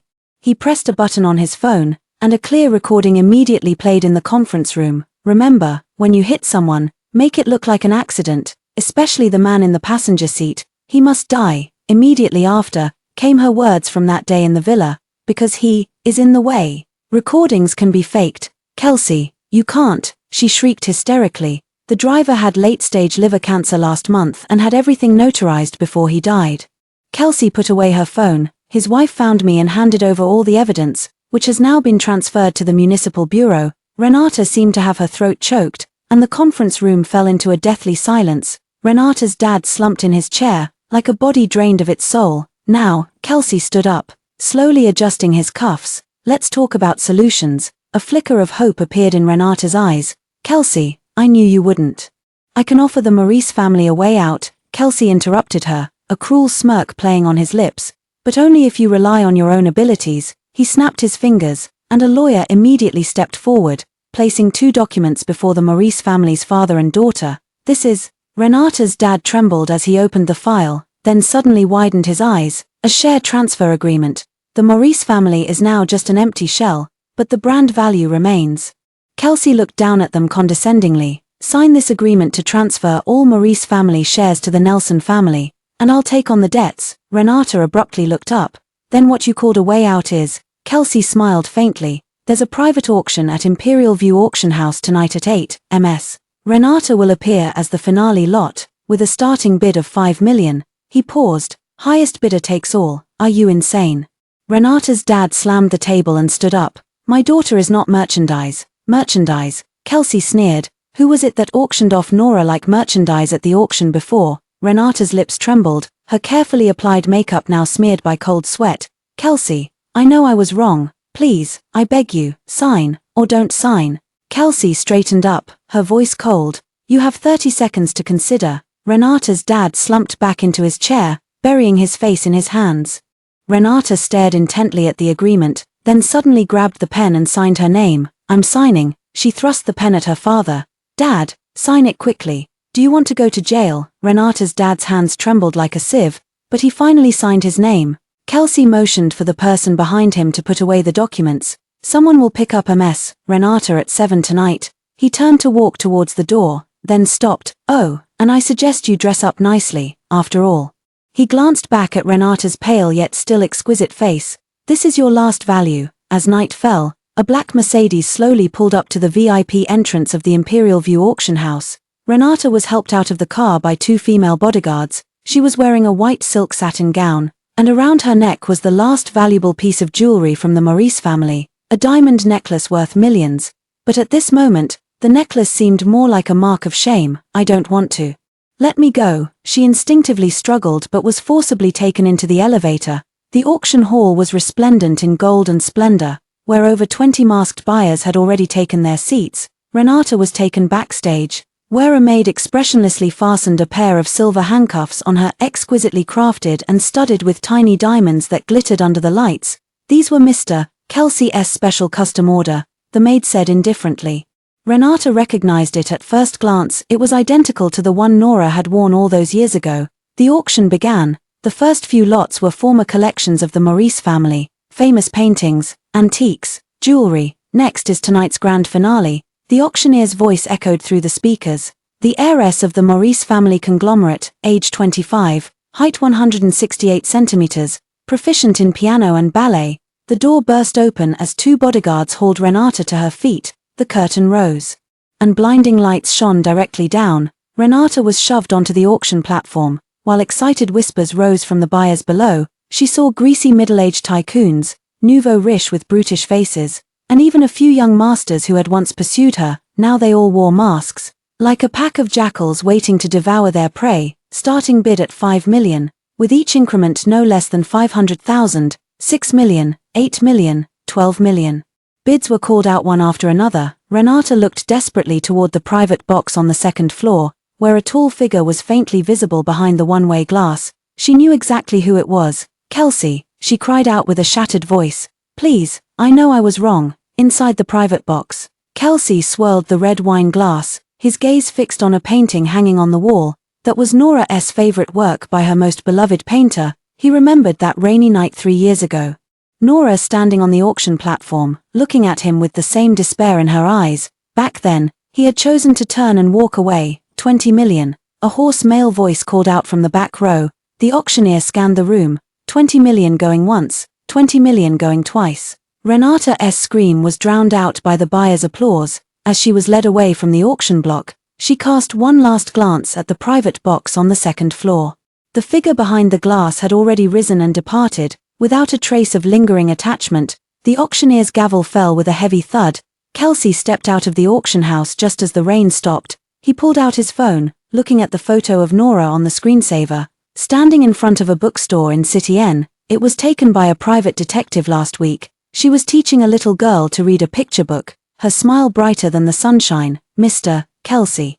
Back to the company, the driver respectfully opened the car door. Kelsey shook his head. To the airport. City NSC breeze carried a briny dampness as Nora pushed open the bookstore's glass door, making the wind chime ring with a crisp note. Morning, Nora. The shopkeeper smiled while handing her a cup of hot tea. You look well today. She took the teacup, her fingertips turning slightly red from the heat, yet feeling inexplicably comforted. Thank you. She took a sip. Letting the tea's fragrance spread across her tongue. 6 months ago, she arrived in the completely unfamiliar City N, and with her remaining cash, rented a small apartment whose window faced the sea, allowing her to hear the sound of the tides at night. Later, she successfully found a job. During the day, she organized bookshelves at a bookstore, helped customers find books, and occasionally read a book or two herself. Her life was simple, almost transparent, no past, no memories, and not even that vague figure that occasionally appears in dreams. According to reports, the Maurice family conglomerate was officially acquired by the Nelson Family Group 3 days ago. This decision by the Nelson Family Group will. The television in the corner was broadcasting financial news. Nora's hands paused involuntarily as she was organizing books. Why does this surname feel so familiar? Nora couldn't help but frown, yet her mind remained blank. The voices of customers sounded nearby. And as she responded, she pushed those chaotic thoughts to the back of her mind. But that night, she dreamed for the first time in a long while. In the dream, a man stood in the snow, reaching out to her with gentle eyes. She couldn't make out his face, yet it felt strangely familiar, as if she had once held that warmth in a tight embrace. Lester, she murmured softly in her dream. When she awoke, faint daylight filtered through the window, mingling with the distant sound of ocean waves. Nora touched her chest. It felt hollow, yet without sorrow, carrying instead a strange sense of relief, as if she had finally let go of something. She stood up, bare feet on the wooden floor, the icy chill jolting her fully awake. The mirror reflected her face, pale skin, dark eyes, lips devoid of either a smile or pain. A brand new Nora. At night, Nora sat by the sea, waves lapping gently at her ankles. The distant lighthouse beam swept across the sea like a gentle gaze, staring at the dark waters. She suddenly felt as if she had waited for someone like this before, but that person would never return. She touched her chest, still hollow there, yet no longer aching. That's it then, she whispered to the sea. The wind scattered her words, the waves carried away her past. Nora stood on tiptoe, retrieving the display books from outside the bookstore window as raindrops began pattering against the glass. As she turned, the wind chimes suddenly rang clear. Someone had pushed the door open. Welcome, she said without looking up, her fingers lightly brushing along the spines as she straightened the books. Footsteps halted behind her, and a shadow fell over her. Need help finding a book? She turned, a professional smile gracing her lips. Then, her smile faltered slightly. The man standing before her was tall, his black trench coat damp with rain, water still dripping from his hair. His features were sharp, his jawline taut, and his eyes were fixed on her, as if trying to engrave her face into his memory. His gaze was too intense, so intense that she instinctively took half a step back. Nora, the man spoke, his voice so hoarse it sounded like he hadn't spoken in a long time. She paused, then nodded. I am. Do you know me? The man's pupils abruptly contracted, his fingers clenched and then relaxed, his Adam's apple bobbing as he swallowed hard. You don't remember me, She looked somewhat puzzled but shook her head politely. I'm sorry, I was injured recently and can't recall some things clearly. The sound of rain grew particularly distinct in the silence. The man's face gradually drained of color. Kelsey had never imagined that one day, Nora would look at him with such unfamiliar eyes. She had once shielded him from bullets, drunk poisoned wine for him, and even risked her life to save him from an avalanche, yet now, she looked at him as if he were a complete stranger. I'm Kelsey, he began with difficulty, his voice so low it was almost drowned out by the rain. Mr. Nelson, she nodded, her tone calm. Is there anything I can help you with, Mr. Nelson? The address struck his chest like a knife. He opened his mouth, only to realize he had nothing to say. What could he possibly say? To say you once loved me so much you'd give your life for me, yet all those sacrifices were never for him. To ask why did you leave, but she had even forgotten who he was. In the end, he awkwardly averted his gaze and said hoarsely, never mind, I mistook you for someone else. With that, he turned and pushed open the door, fleeing in near disgrace. Kelsey stood in the rain, letting the icy droplets soak through her entire body. He recalled Nora's gaze just moments ago, so clear, so unburdened, no love, no hatred, not even the faintest ripple of emotion. She had truly forgot about him, forgot about Lester, forgot all that pain and obsession. Rainwater dripped from his chin. He raised a hand to wipe his face, unable to tell whether it was rain or something else. In the bookstore, Nora watched the man's retreating figure, an inexplicable twinge of something strange rising in her chest. She shook her head and went back to organizing the shelves. Her temple throbbed with sudden pain as her fingertips brushed against a copy of a survivor's account of the car crash. The screech of brakes, a shattered windshield. Someone held her tightly, warm blood dripping onto her face. Nora, live on. Bang. The book slipped from her hand and thudded heavily onto the floor. Nora staggered against the bookshelf as darkness pulsed before her eyes. Watch out. A hand with distinct knuckles suddenly appeared, steadying her firmly. Thank you. She subtly took half a step back. Kelsey returned, his hand hovering in mid-air as if he wanted to say something, but then he silently withdrew it. His gaze was so intense that Nora unconsciously touched her face. Is there something on my face? No, Kelsey replied in a low voice, as if suppressing something. You remind me of someone from the past. Ah, I see. Nora smiled politely and turned to organize the other bookshelves, but she could feel that gaze persistently following her, shadowing her every move. Excuse me, Kelsey approached. How long have you worked here? 3 months and 7 days, she answered without looking up. Kelsey caught his breath, and before, Nora finally turned around, frowning in confusion. I'm sorry, I had an accident last year. I can't remember many things clearly. The rain suddenly grew louder. The man's face appeared unusually pale under the dim light, his Adam's apple bobbing, not even a single memory at all. Nora shook her head with an apologetic smile. If you're looking for someone, you might have the wrong person. My name is Nora, I'm the new clerk at this bookstore. Nora. He pronounced the name deliberately, each syllable rolling off his tongue as if being savored. Do you really not remember Kelsey? Kelsey, she repeated softly, her brows involuntarily furrowing. The name was like a fine needle, lightly piercing through the fog of memory, only to vanish in an instant. Excuse me, should I know you? We used to be very close. His voice was hoarse. You worked for me for 5 years. Nora's eyes widened in surprise, but I don't remember anything. She suddenly stopped, looking at him warily. Wait, how can you prove what you're saying is true? Kelsey instinctively reached for her wallet, but stopped halfway. What proof does he have? A photo together. Nora was never in his private album. A gift. He never gave her anything. A work ID that only shows a cold job title. In the end, all he could say hoarsely was, there's a scar on the inner side of your right wrist from when you took a bottle for me. Nora suddenly covered her wrist, where there was indeed a faint white scar. Her expression changed. Please have a seat, I'll go make some tea. In the tea room. Her hands trembled so much she could barely hold the teapot steady. Mr. Nelson, she called softly. Kelsey turned around, his gaze unsettlingly complex. You never used to call me Mr. Nelson. What did I call you then? Kelsey, he said softly. Or sometimes, Mr. Kelsey. Nora handed him the tea, deliberately avoiding physical contact. Sorry, I really don't remember. I understand. Kelsey suddenly interrupted her, placing the teacup back on the counter as she turned to leave.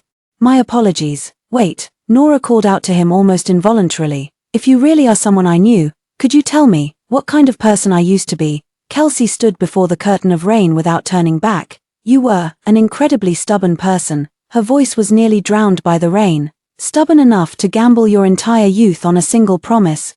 The doorbell chimed softly as her figure vanished into the torrential downpour. Nora stood at the bookstore entrance, gazing at the pouring rain curtain. After hesitating for a few seconds, she finally dashed out with her bag held over her head. The icy rain instantly soaked through her clothes, trickling down her hair into her collar, sending chills across her skin. She jogged across the street, water splashing at her feet. In her daze, she thought she heard someone calling her name from behind. Nora. She turned her head abruptly. The empty street was veiled in a curtain of rain, with streetlights casting wavering reflections in the puddles. Another hallucination. Nora shook her head and quickened her pace back to the apartment. In the dead of night, she jolted awake in a daze. Her forehead was burning hot, her throat parched as if scorched by fire. Thunder roared outside, and in the flash of lightning that illuminated the room, she caught a glimpse of herself in the mirror. Her face was deathly pale, lips cracked, eyes bloodshot. Cough, cough. She tried to prop herself up to fetch water, but the moment she stood, the world spun violently, and she collapsed heavily to the floor. The pain radiated from his knee to his temple, memories flooding in like a breached dam. In the snow, Lester shielded her with his body, and blood stained the white snow red. Nora, live on. Kelsey watched her fall into the icy lake with cold eyes, saying, watch her, don't let her come up. On the auction stage, he indifferently commanded, Nora, come up. Finally, there was the suffocating sensation of the river water engulfing her mouth and nose. Nora curled up on the floor, her nails digging deep into her palms, tears mixing with cold sweat rolling down. Everything came back to me, Lester's death, Kelsey's cruelty, and the despair and numbness she had endured for these 5 years. She bit her lips so hard that she tasted blood, suppressing the heart-wrenching scream that threatened to escape. At the break of dawn, the fever finally subsided. Nora sat by the window, watching the morning light gradually dispel the darkness. On the coffee table lay the traces of her life in City N over the past few months, her bookstore work ID, seashells she collected from the beach, and vibrant green plants on the balcony. This small apartment was the new world she had built with her own hands. No Nelson family, no hatred, no.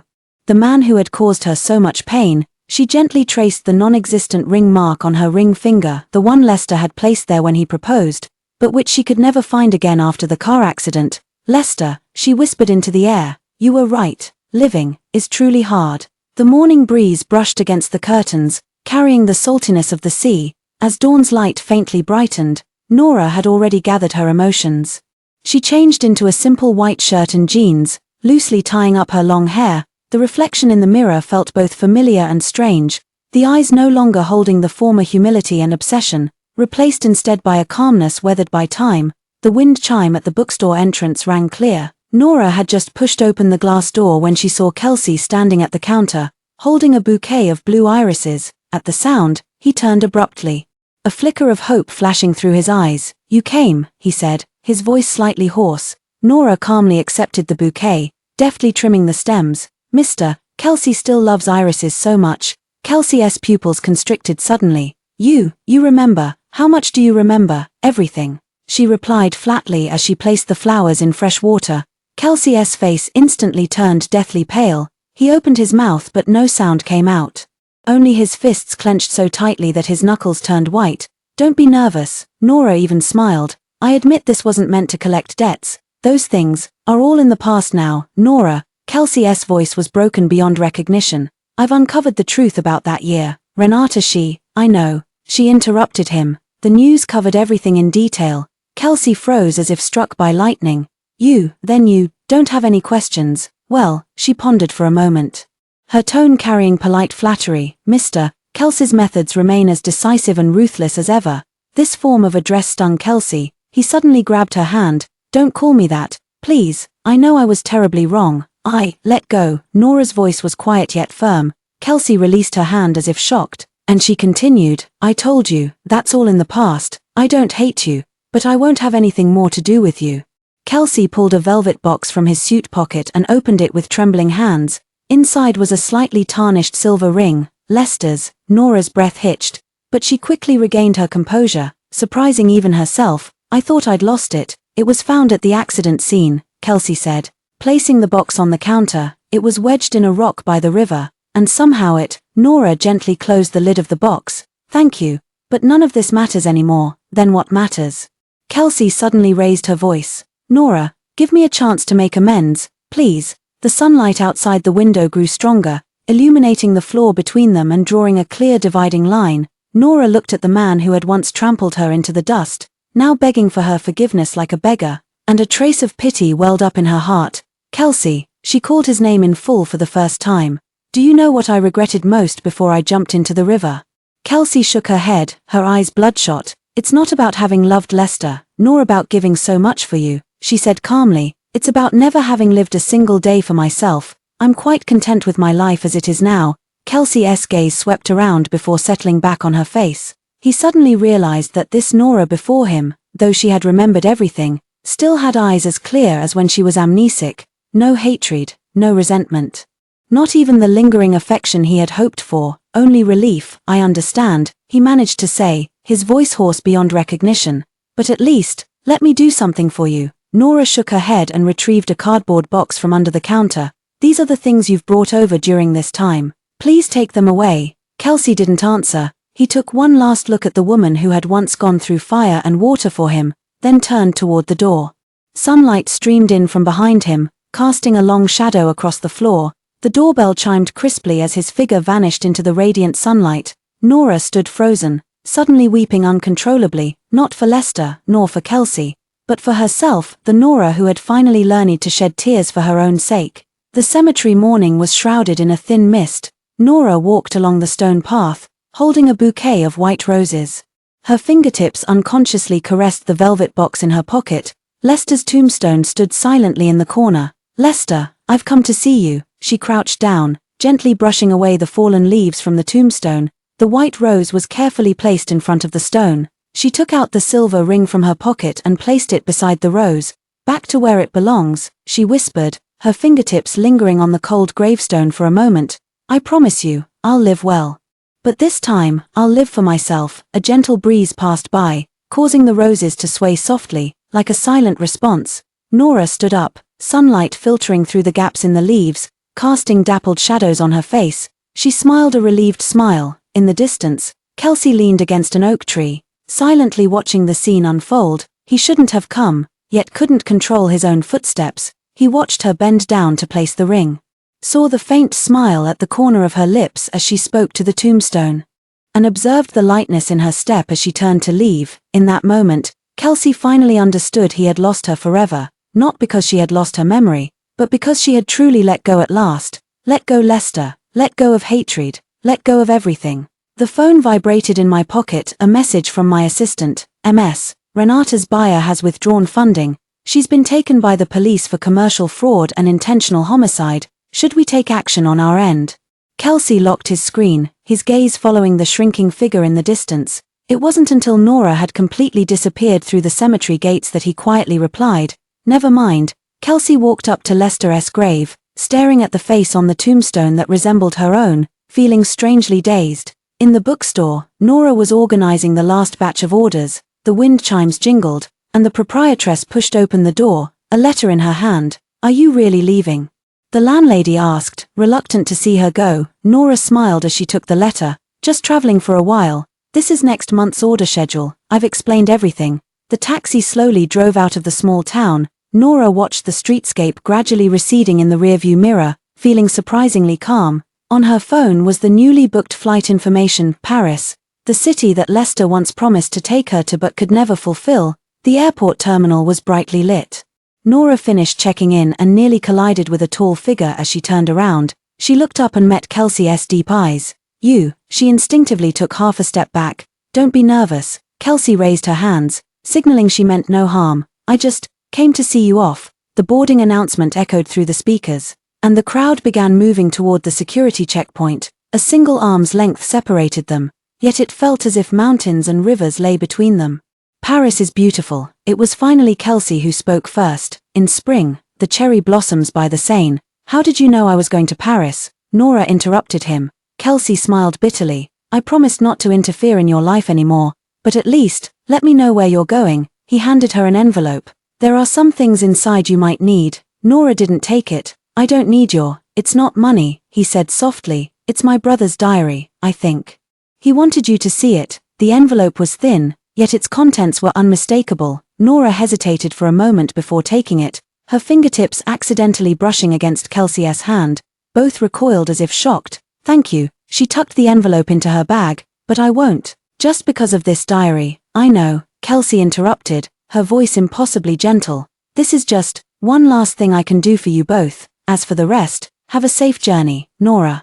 It was the first time he had called her name so frankly, without any possessiveness or guilt, just a simple farewell. Nora nodded slightly, then turned and walked toward the security checkpoint without looking back. Kelsey stood still, watching her figure disappear into the crowd. He remembered Nora's words. I don't hate you, but I won't live for you again. Now, she had truly done it. As the plane soared into the sky, Nora finally opened that diary.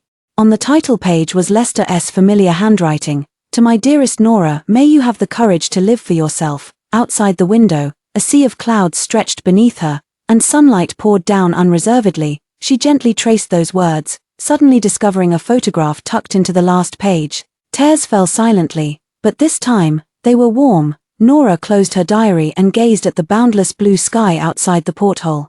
She knew this journey would no longer be haunted by the shadows of the past, only her own. Brand new future lay ahead. The winter sunlight in Paris always carried a touch of tenderness. Nora pushed open the glass door of the bookstore, and the wind chimes made their familiar crisp sound. The bookstore was not large, with 60 square meters filled with Chinese and French books. By the window, there was an oak-long table, always adorned with seasonal fresh flowers. Today, it was a bouquet of white marguerites. Ms. Nora, where should I put the new picture books? Asked Manon, the young shop assistant, holding a cardboard box. The bookshelf by the window in the children's section. Nora replied in French, her accent now barely detectable as foreign. This was her third year in Paris. The bookstore she ran had transformed from initially attracting no visitors to becoming a modestly famous cultural salon on the left bank, hosting weekly book clubs and flower arrangement classes. As she organized the newly arrived books, her fingers suddenly brushed against a particularly distinctive art book.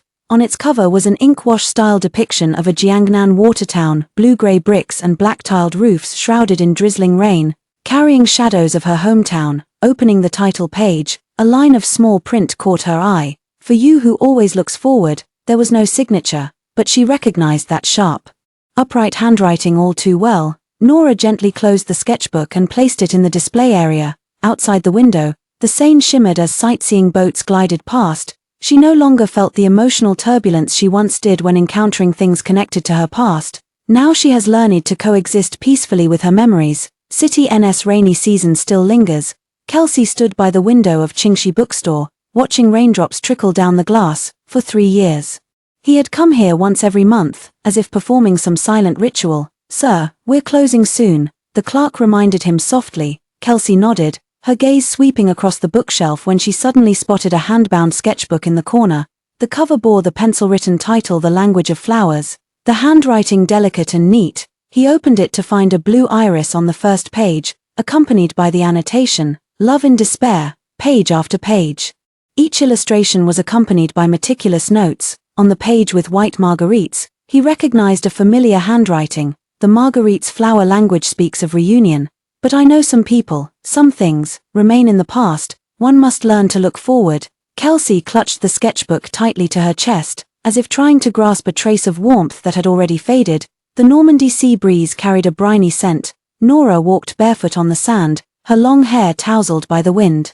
The tide washed over her ankles again and again, only to retreat each time. In the distance, several children were building sandcastles. Their laughter carried on the wind. She paused to watch, suddenly remembering many years ago, Lester had said he wanted to take her to see the sea. Now, standing on a foreign beach, she felt no regret, only a faint nostalgia. Her phone vibrated with a message from the bookstore. A customer wanted to order the Jiangnan Water Town art book and asked if there was an author-signed edition. Nora replied that she would help contact them, then continued her stroll along the coastline. The setting sun stretched her shadow long, solitary yet free. The cemetery at dusk was unusually quiet. Kelsey placed a bouquet of white marguerites before Lester's grave, next to the hand-painted book The Language of Flowers. Brother, I've come to see you again. He sat on the ground, fingers tracing the cold tombstone. 3 years have passed, and I still can't move on. A gentle breeze passed, causing the flower petals to tremble slightly. Kelsey pulled a photo from his suit pocket, a bookstore on Paris's left bank, where Nora was arranging books by the window, sunlight gilding her profile with a golden edge. She's doing well. Much better than when she was with me. He placed the photo beside the bouquet. As dusk deepened, Kelsey's figure hunched into a ball before the tombstone. This man who dominated the business world now appeared as fragile as a lost child. I truly regret it. His whisper dissipated into the evening breeze. Unanswered, the tour boats on the Seine lit up. Nora stood by the window on the second floor of the bookstore, gazing at Paris in the night. She gently closed the book. A faint smile playing on her lips. The past hurts had become a part of her life, no longer causing her pain, no longer defining her existence. Meanwhile, thousands of miles away in City N, Kelsey stood before the floor-to-ceiling office window, clutching an ungiven ring in hand, gazing at the same moon.